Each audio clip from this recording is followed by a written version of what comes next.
Yes, guys, what's happening? And welcome to the stream. Welcome back to the channel. And unfortunately, yesterday was a very disappointing result. Chelsea crashed into a 3-2 defeat at West Ham at the London Stadium. I've got to be honest, a result like this was coming. We've been getting away with it in recent weeks. We've had a couple of poor performances. United was poor, Watford was poor, but we got the win.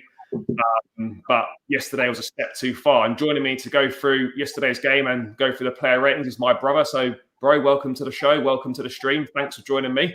Thank you, mate. Happy Sunday. Thanks for having me on. Yeah, I wish it was on in better circumstances. Obviously, yesterday's game was as I just referenced, it kind of been coming, hadn't it? You know, we had a couple of poor performances. Obviously, got the win against Watford, but we weren't good. Not so good against Man United. Were you almost kind of expecting this to happen yesterday?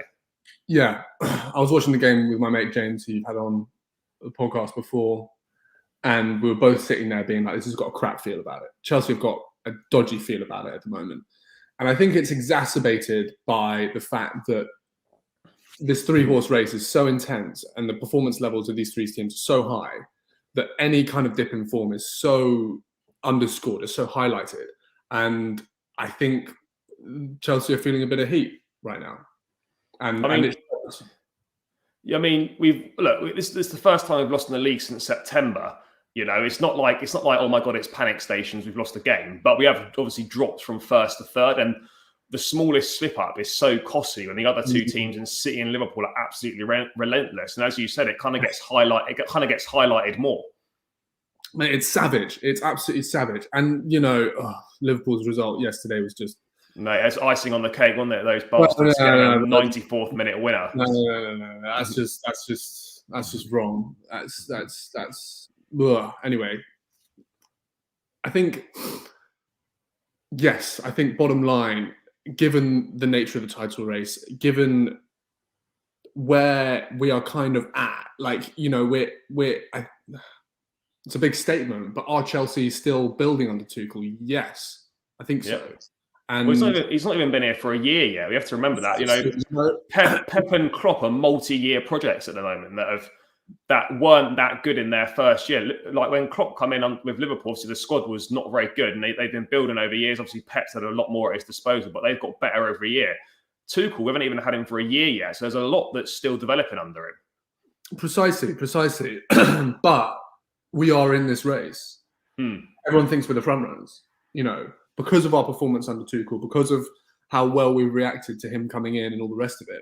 So there's this atmosphere around the club that the string of the results that we've had, although in many ways are to be expected. Is this the first dip we've had under Tuchel of any kind?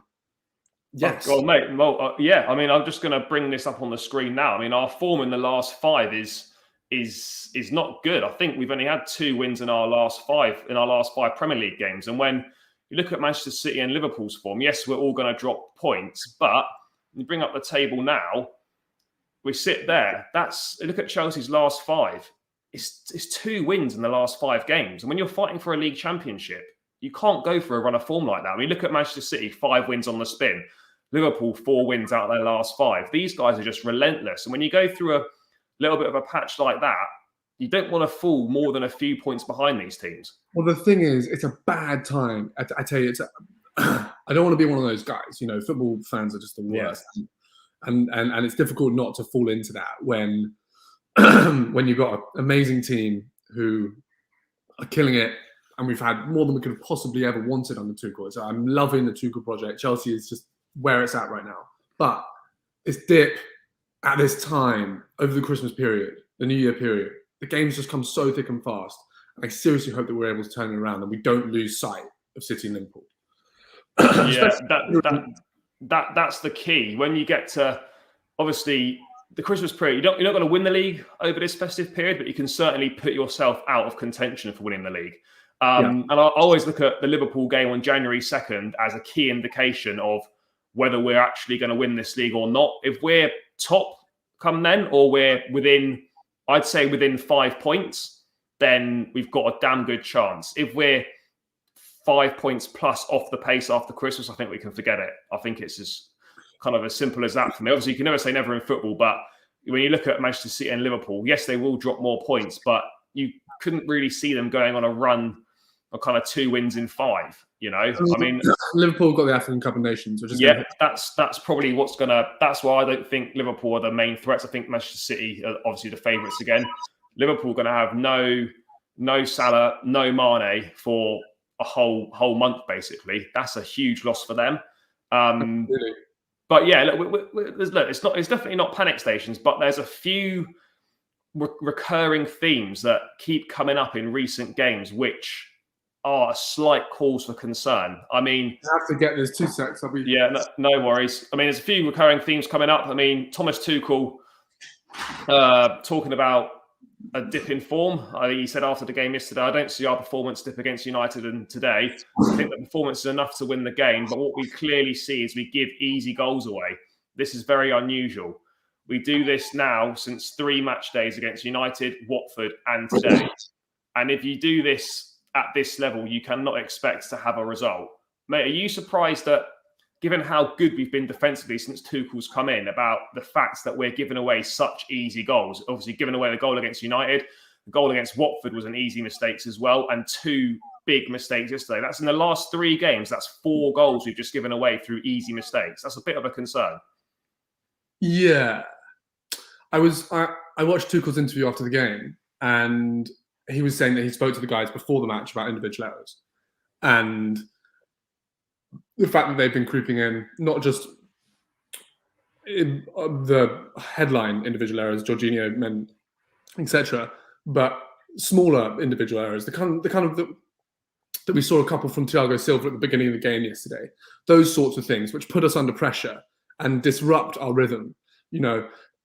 Chelsea are operating at this level right now that when we're slick, we're untouchable. I was at the Juventus game, and I've never seen it like that. We were just on fire. Everyone was clicking. Everyone was on form, and it was doing really nicely. But we do operate, like all top teams, on a bit of a tightrope. And when individual errors creep in, it looks really ugly, and it can seriously impact people's confidence. I'm not worried about Mendy. He's a tough dude. His journey through football has been an amazing journey, and he's made us stern stuff. So I'm not freaked out about that. I'm not worried about Georginio in terms of confidence or anything like that. I very much back us to step through this moment of these individual errors disrupting our rhythm and disrupting our run of form. Basically, I'm not overly concerned about that. What I am concerned about, and what worries me, is that there are just these players in our squad who don't seem to be able to access their potential right now. Kai Havertz is not having the season or the start of the season that we all wanted him to, that we all felt as though he could. Although he was really good against Watford. He was good against Watford, and then yesterday I thought he did well with some link-up play. I thought it was decent, but again, he should do better with that header he has puts it straight at Fabianski. And, I'm not blaming him for that chance where he ultimately gets injured, but he could perhaps take that a bit earlier, potentially. But yeah, again, he has improved since Tuchel's come in. But I think the reason why Chelsea fans get so frustrated with Havertz is because there's so much ability there. It's just we're not seeing it on a consistent basis. It's not being unlocked. No, it's not. And I feel like, you could say the same for Ziyech. You could say the same for Hudson-Odoi. These guys are just humming, vibrating on the edge of their performance bracket. I feel as though they're just on the edge of properly stepping up. Mate, they're simmering, and they're just not quite at the boil yet. Exactly. They're simmering, and we need to get it to that rolling boil. We need to get them to Reese James type level, where everything he touches turns to gold. And obviously, you can't expect that from everyone all the time. But Reese James has got that confidence, and that he's just got it flowing through him right now. And if you can get a guy like Ziyech, you can get a guy like Hudson-Odoi, who I feel just needs one banging goal in a big game, and he'll just soar.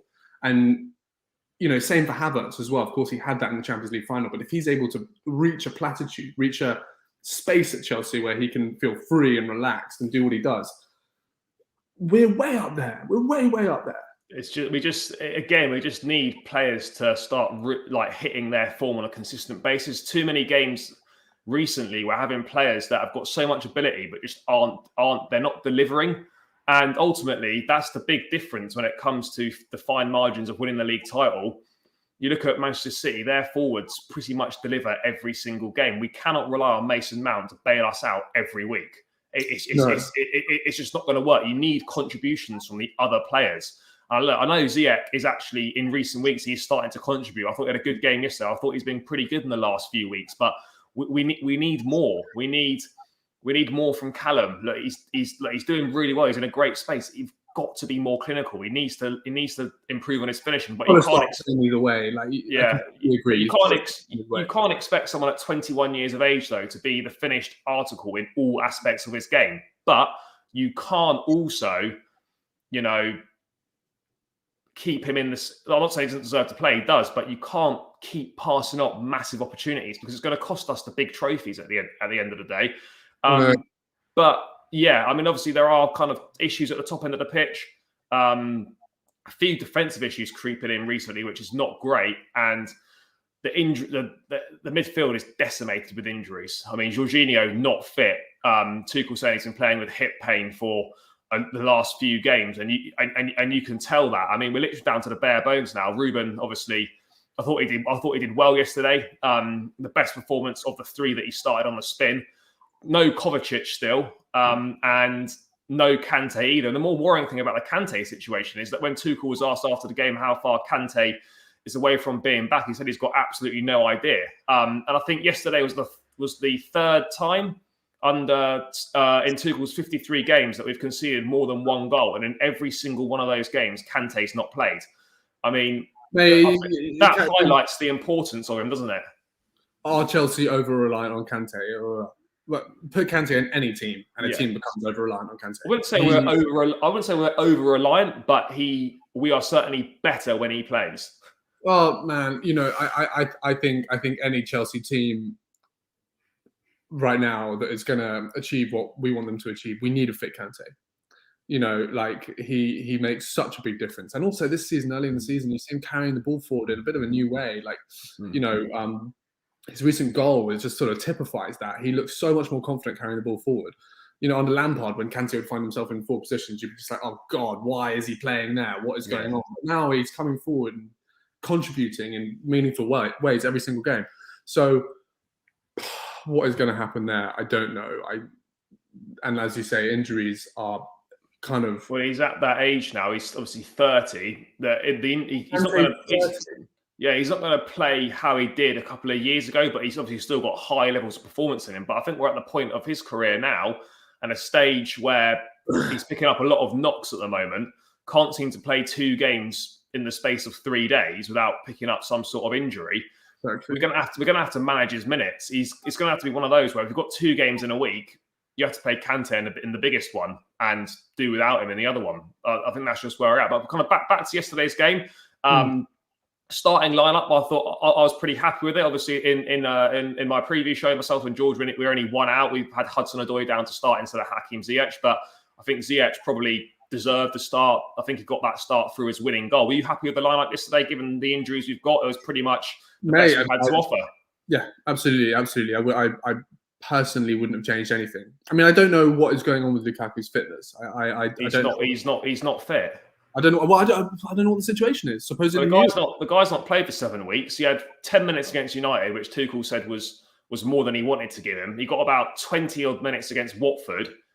He wasn't fit for 45 minutes today. At best, he was probably fit for half an hour. Yeah, it was injury to Havertz. Injury for Havertz. But I mean, I know Werner's not been good at the moment, but I just feel that might have been a better game for Timo Werner yesterday. Quite possibly. I mean, the Lukaku thing, if we stay on that for a second, is a bit of a question mark in my mind. I remember you were telling me that you bought the Lukaku shirt, and I said I feel that's a bit premature, dude. I said to you at the time, I was like, I don't know, man. This guy is a proven world-class goal scorer. He is. He's scored goals everywhere he's been. Why? No doubt. But last season, I know he was playing in Italy last season. Last season, mate, he scored more goals than all our forwards combined. Like this guy knows how to score goals. And the frustrating thing is, why are we not using him like he should be used? We've signed him we spent a lot of money on him, £100 million best part of. He has to play, and we have to play round him to his strengths. We need to build the team round him.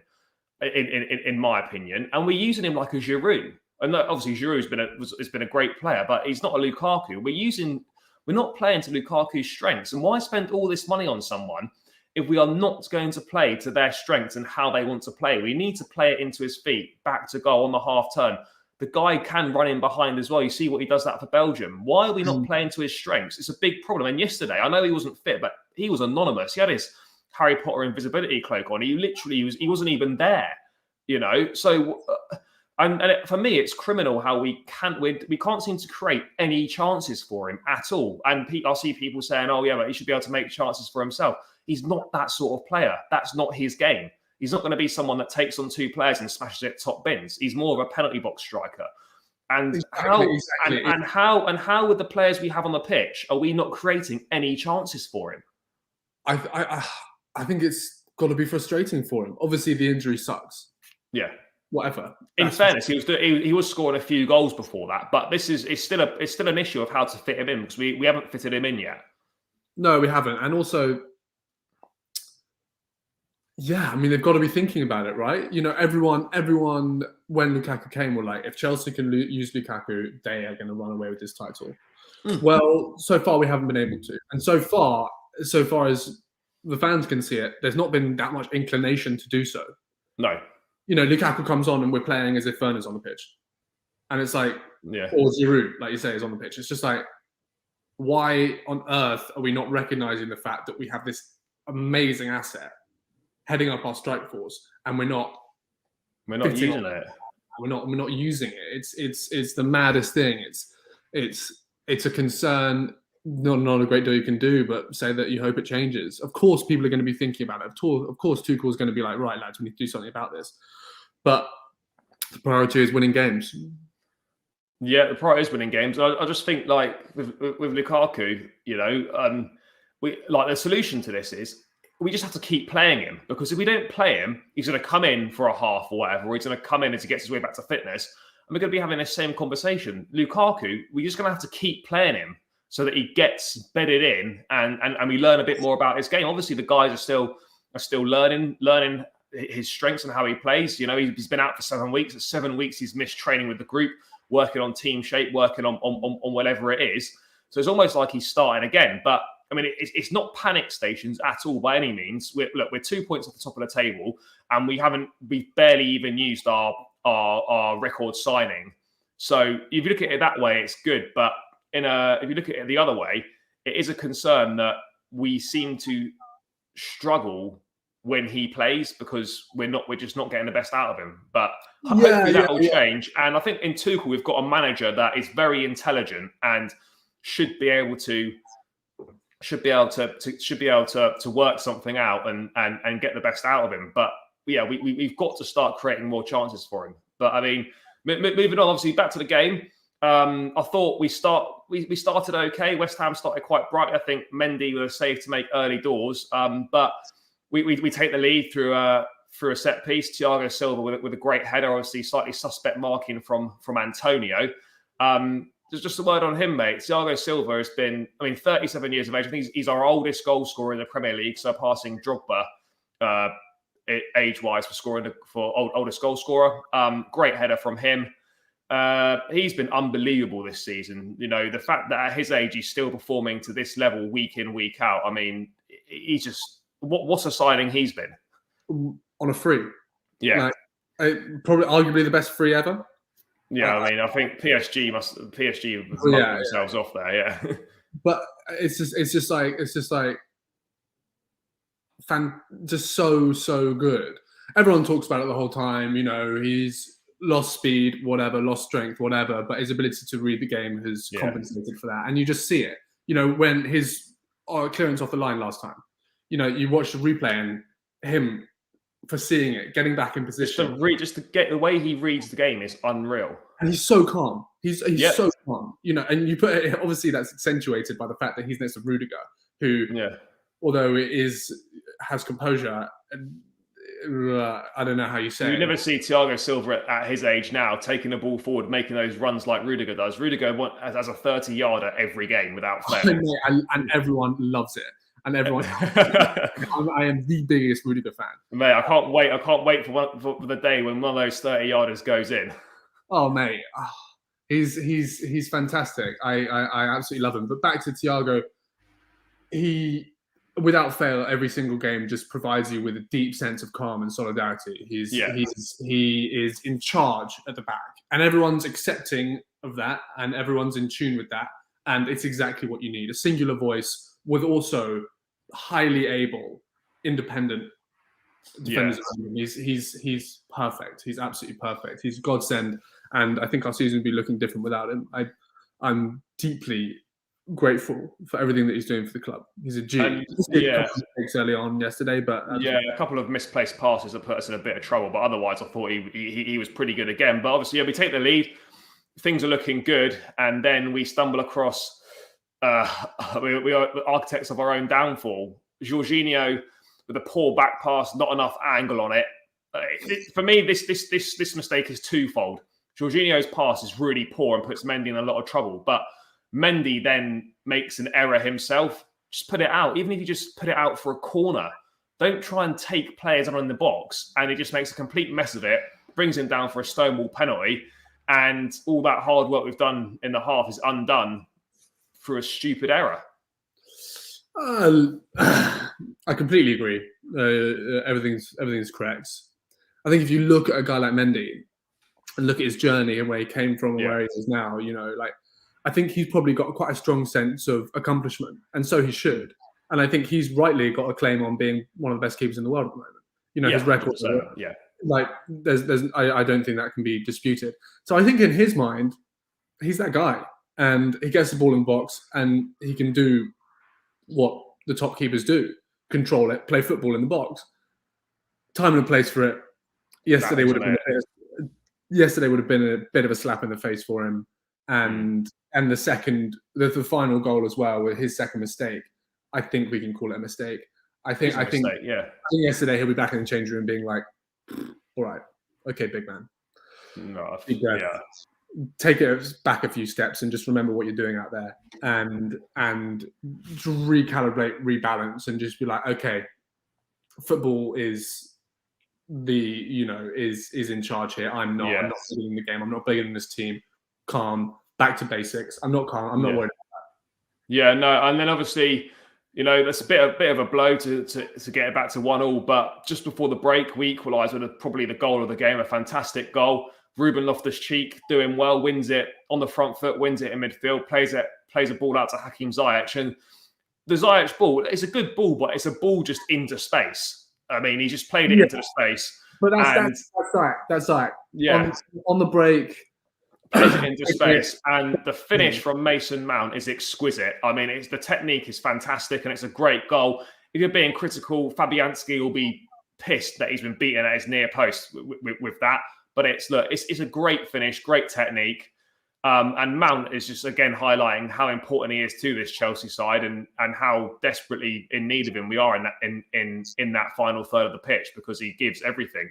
I think he's been goal and assists in a goal against Watford and an assist, goal and assist again yesterday. The guy's back to his best form after a little bit of a struggle to the start of the season, bit of a Euros hangover as well, dental issues, not been fully fit. But these last few games, we've seen the best of him, and why he's so important to us. Yeah, mate. Like, what was that yesterday? You think about how hard that is, and also the ball from Ziyech, a beauty, but it kind of hung and floated. Yeah. The ball's coming across you, and you open your body up, and you catch it on the full, flush, however long, 60 yards, that pass, sky high, and just knocks it millimeters on the inside of the post. Yeah, it's class. It's unreal. It's properly unreal, and because of the standard so high in the league, you'll look at that and be like, "Oh, sweet." That's nice. It's a great goal, and to be honest, I think based on our first half performance, to go in 2-1 up at the break, I think we deserved on the balance of play to be going in ahead. I thought we had a couple of chances, and I was like, "Oh, we're going in 2 up for sure." Mate, we got to go in 2-1 up at the break. I think that's great. Obviously, we lose Kai Havertz to an injury just before the break. Tuchel saying afterwards that he's in a lot of pain. Obviously, you don't know what the full extent of that injury is, but the injuries are mounting up at the moment, and that is a cause for concern given how many fixtures we've got coming up this month. But obviously, Lukaku comes on at the break. We've touched on that. We didn't look as fluid in the second half. We looked very static, very one-dimensional going forward. But 5-10 minutes into that second half, West Ham are level, and I thought Jarrod Bowen on the day was very good. But again, I think it's quite poor defending from us. But it's a good finish from Bowen, in fairness to him. Yeah, it was a good finish, and you can't deny it. But I think to a degree, not to the degree of Georginio against United and Mendy in the first goal. Like it's just us creating our own problems. It's poor. It's poor defending, and it's the kind of goal that we succeeded by not letting in. And not letting players get options at those positions in the box, and yeah, I was frustrated at that, and I think that'll probably be something that's hopefully the guys spend a lot of time in the video room going through that and being like, we're better than that. That's not Chelsea. We have succeeded over the past however many months under Tuchel by not letting those kind of goals in. That has been the backbone of our success. We've got to think about how that goes in, what's going on right now, rebalance, and go again. Yeah, no, I agree. But obviously, it goes to 2-2. We make the changes. Hudson-Odoi comes on for Hakim Ziyech. Obviously, in that left wing position before having to drop back to left wing back, we see Christian Pulisic come on for Marcos Alonso, suffering from some back pain. Hopefully, that's not anything that's going to rule him out for too many games, because we really can't afford any more injuries, particularly in the left wing back area. And the last substitution, which I actually can't remember now. Those were the last two subs, because Lukaku come on at half time. Looking for that winner, we didn't look like getting a winner at all. With Lukaku on the pitch, as we stressed, we didn't play to his strengths. We didn't really create any opportunities for a winner, and that's a little bit of a concern for me. I thought when Pulisic come on, I think Pulisic's really talented, one of our best attackers. We're just not seeing it. Last two games, he's been so poor, really poor against Watford from the start. And again, yesterday, not the only one, but he didn't offer anything when he came on. No, it's difficult. It is difficult having bits and pieces here. But you got to try and stay sharp in training. He knows. But these are your opportunities, though. Like, if you don't take these opportunities on the bench, you're not going to deserve to start. It is so hard, and coming on away from home, chasing a goal, trying to be the guy who makes an impact. It's not easy, especially when you're being given scraps. So I sympathise, but I have to agree. He's been poor. He's been poor, and he's been borderline anonymous. I was at the Juventus game as well. Yeah, he did the false nine. He wasn't good in that false nine at all. To be fair, all the subs weren't great when they came on. Lukaku, obviously, we touched on. Pulisic, not great. Callum looks sharp, taking players on, but again, just not really any simmering. And to be fair, as well, a couple of opportunities where wide players could have put a ball into the box to use, to try and use Lukaku, and we're playing as if we've got Havertz or Werner on the pitch. We're knocking it back to the edge of the box. We're not just putting balls in the box for him. So that was quite frustrating. But the winning goal kind of summed up yesterday, and particularly the second half, where I thought we were awful in the second half. Masuaku was, before that, there was an opportunity. Antonio with some good work, and Jarrod Bowen just puts it wide on the stretch. Thought we could have been down 3-2 then. But obviously the winning goal comes, and it's a freak goal. Mendy, in his defence, is expecting the cross, but Masuaku slightly mishits it, and it creeps in at the near post. And ultimately, he's got good hands on it as well. Yeah. What? Of course, look, it's unfortunate, and you're not going to hold it against him. But it's a goalkeeping error. Yeah, man, and like I said, tough day from yesterday, and he'll bounce back. I'm confident. Yeah, to be fair, I think it was coming, and fair play to West Ham. At no point did they just settle for the draw. They kept on going, and I thought they were on the balance of the second half. They are probably good value for the win. I guess so. I've had this. But, we did get. For me, I think we get. I still can't believe how we lost that match. We've basically given them 2 goals. I know. And also, it feels like you've got a bang out of form United side, and you've got a bang out of form. Well, not bang out of form, but no wins in their last 3 for West Ham. Yeah, and you're just like, if you're out of form, come and play Chelsea. You know, Yeah, basically. it's so annoying. It is annoying. It's Mate, super. United always come to Chelsea. They could be so shit like they have been, and then suddenly they just pull something out. But yeah, obviously we go down 3-2. It's disappointing. We dropped a third in the table. We're going to quickly move on to the player ratings now and just rattle through these. So I'm going to obviously bring the screen up. So yeah, mate. Ratings, obviously 5 is average, 10 obviously unbelievable, and then obviously 0 or 1 dreadful. Okay, so obviously we'll move on. We'll start with Mendy. We have touched on him. I've got to be honest. He's bailed us out so many times. He's been fantastic since he's come to the club. Yesterday, probably his worst performance in a Chelsea shirt. Distribution, not good. 2 key errors. But, you know, I'm not going to be hard on the guy because he's been outstanding. He obviously got us a win against Brentford, kept us in it against Watford, which helped us get the 3 points. He's saved us on countless occasions. And do you know what? It happens to everyone. You have a bad day. But I can't really give Mendy more than a 3.5, to be honest. I mean, what do you think? I was going to say 4, but it's a 3.5 for me too, pal. Yeah, not Mendy with 3.5. No, it's not. Well, he wasn't good. So you've got to be honest. You know, Yeah, I love the guy, but yesterday, if you're poor, you've got to say they've been poor, and he was poor yesterday.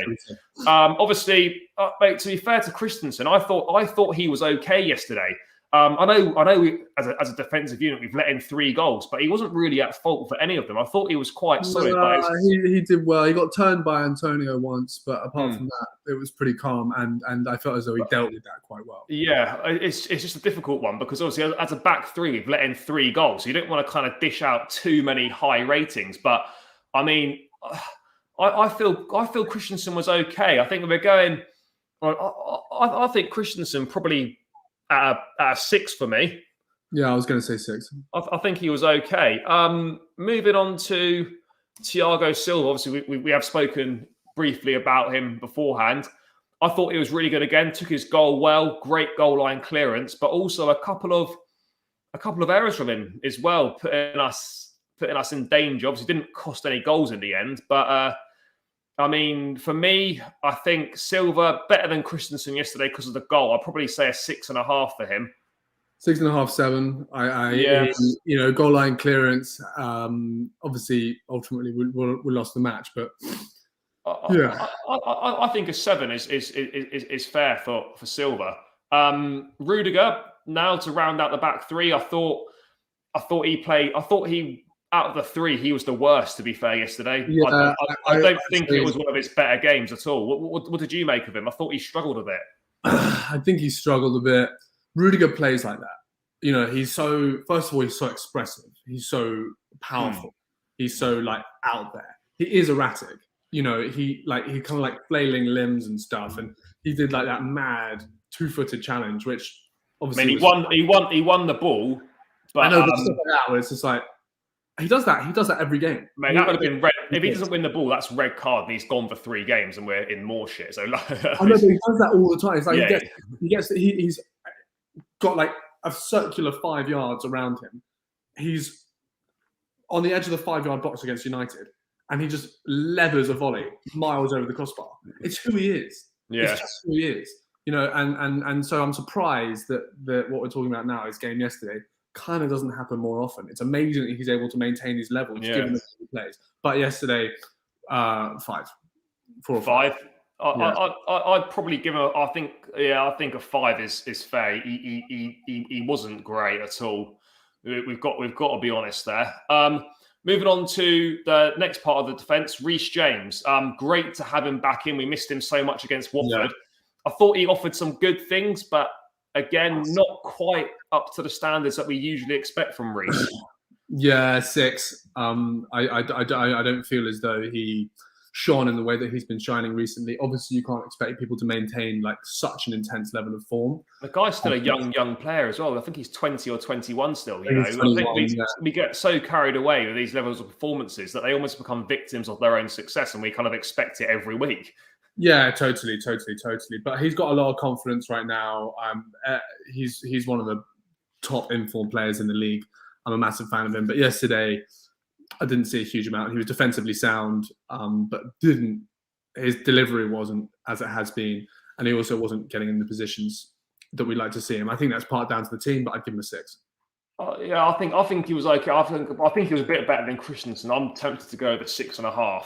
Yeah, fair. I think he was quite good. Moving over to the other side now, Marcus Alonso. He kind of divides opinion with Chelsea fans, and a lot of Chelsea fans just don't want to see him play anymore. I think that's a little bit harsh myself, but it's not what we expect down that left-hand side. And he has got it in his locker. Obviously a few years prior under Antonio Conte, he was unreal in that season, but he started this season well when Chile wasn't playing. But I thought he was poor yesterday, I've got to be honest. Yeah, he was. It's this left wing back thing, which is a bit of a freak out, and is making me a little bit nervous. I think Alonso was probably a 5 yesterday. I a 5 or 5.5 yesterday. I don't really know what's going to happen. So Alonso went off because of pain yesterday. Yeah, back pain, but I don't know if that's just like he'll be all right for the next game. I'd imagine so. Well, I certainly hope so. We've got Emerson out on loan, and basically, and we got. I don't think he fancies Aspie there, and I don't want to see Callum Hudson-Odoi or Pulisic playing wing back. No. Jesus. Yeah. It's a problem. Alonso wasn't good yesterday. I think that pretty much sums up his performance. Really, he didn't necessarily do a lot wrong, but he didn't really offer anything. So. I don't know. I'm torn between a 4.5 and a 5. I just feel he was a touch below average, to be honest. Yeah. 4.5, mate. 4.5. I mean, it just seemed quite harsh that, but yeah, to be fair, he was poor. Moving on to the midfield, Ruben. Obviously, we're massive fans of his. A lot of Chelsea fans love Ruben. His 3rd start in a row, and 3 starts in the space of a week. Against United and Watford, I thought it was quite poor. This was a big improvement from those 2 performances, and I thought he did pretty well yesterday. Yeah, I tend to agree. I think he's another one of those players who's simmering on the edge of what it is that they can achieve. I do think he's playing within himself. There was a moment kind of deep into the second half where he took the ball, 3 players around him, works through, goes on a run up the right and gets a good delivery, and it's just like, that's Ruben. Yeah. He's like a pumped up Kovacic with much better distribution and more strength and power. It's like you've got so much to offer. You could rock that position. You could run this team, and everyone wants him to step into that. He just seems almost nervous to do so, and I'm not sure why. But yesterday, very good, 6.57 sort of territory. Yeah, I think a 6.5 is fair for him. But yeah, I just feel that, once everyone's fit, Ruben's just going to find himself on the bench, unfortunately. But obviously with Kante's injury record, as we've discussed, and with the injuries we seem to keep picking up, I think he's going to have a key part to play in the remainder of this season. Whether he's going to still be here next summer, we're obviously going to bring in some midfield players. That's a completely different conversation. But for this season, I think he's still got a very big role to play. But he'll need to offer slightly better performances than that one going forward. But as we've touched on, it was an improvement on what we've seen in his last 2 outings. Moving on to Georginio, obviously, as I touched on, Tuchel saying he's been playing with hip pain for the last few game weeks. You can kind of tell that. And this was not good from Georginio yesterday. Quite poor. Yeah, it contributed to the mistake which led to the first goal.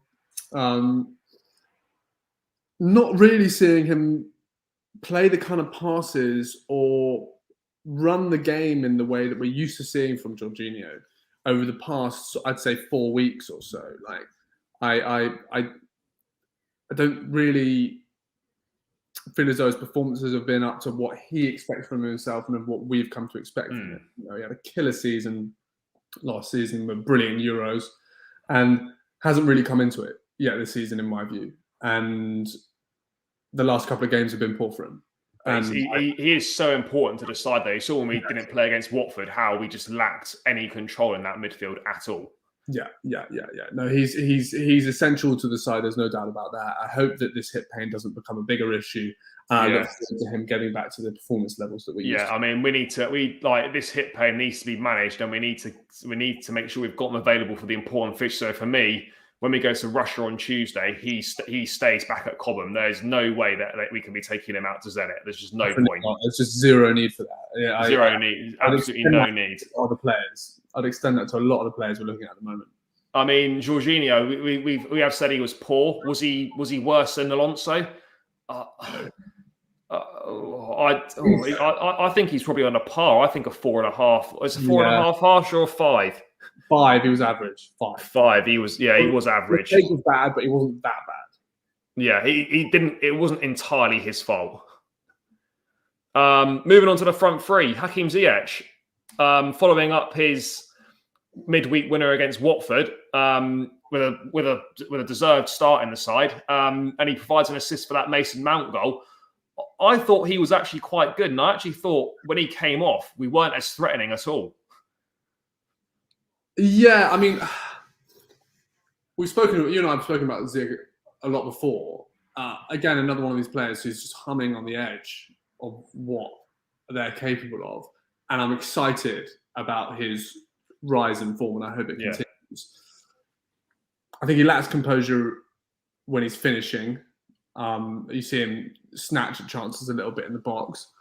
But yesterday he was good. Great ball through to Mount. Good first touch. 7. Yeah, I think a 7's fair. And I think he's in a good place in his Chelsea career at the moment. Probably, perhaps the most consistent he's been since he's actually been at the club, I'd almost have to say. I think he's done really well. He's contributing goals and assists in key moments. So yeah, we just need that consistency from him. But I think Tuchel does like him. Yeah, mate, no doubt. And Chelsea fans are bang up for him contributing and doing what he does, because we've all seen him, especially when they played against us, when Ajax played against us. Yeah, you know, like you just can see what Ziyech can do. He's a magician. So he is good. We just need it on a more consistent basis. Let's hope he can kind of continue doing that. Moving on to Kai Havertz, obviously he was pretty good against Watford. I think deserved to start this game, given Werner and Lukaku's fitness concerns and out of form. I didn't think he was that great. Some nice link-up play. Should do better with a header against Fabianski, and obviously goes off injured just before half-time. I don't really think we can give Kai more than a 6, to be honest. I thought he was above average in the time he was on the pitch, but nothing more than that, really. Yeah, I completely agree. It's similar feelings for Ziyech. You know that Havertz has got it. He's one of these languid players, you know, and he can be frustrating to watch when it doesn't come off sometimes. So I'm hopeful. I'm hopeful that he's able to strive for more. And Tuchel's the perfect guy for that. So I'm confident. Yeah, I mean, and let's hope this ankle injury, I think it isn't too bad. Still, obviously, as I said, waiting back for any official confirmation on what the issue is. Hopefully he's not out for too many games, but he'd be another one that just for Zenit, leave him at Cobham. No point in him making the trip. Moving on to Mason Mount, Cobham's finest. I mean, he was outstanding again yesterday. Probably he was our best player, I'd have to say.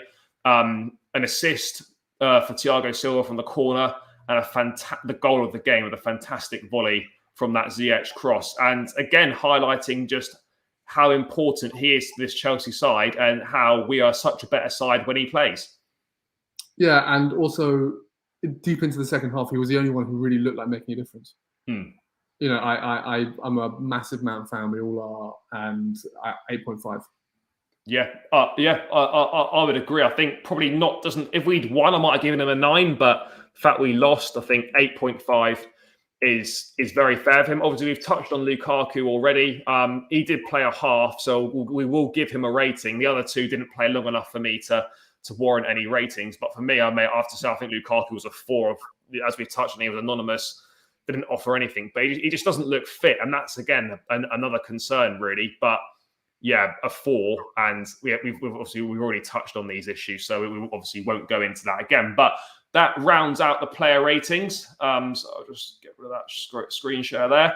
That's just myself and Kit's thoughts on yesterday's game, the player ratings. Guys, if you've tuned in live, thank you for watching.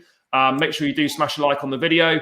Make sure you subscribe to the channel. We're closing on 200. It'd be great to hit 200 subscribers by Christmas. So every one of you, please press that button. It takes 30 seconds, less than 30 seconds to do. It doesn't cost you any money, so please do press that.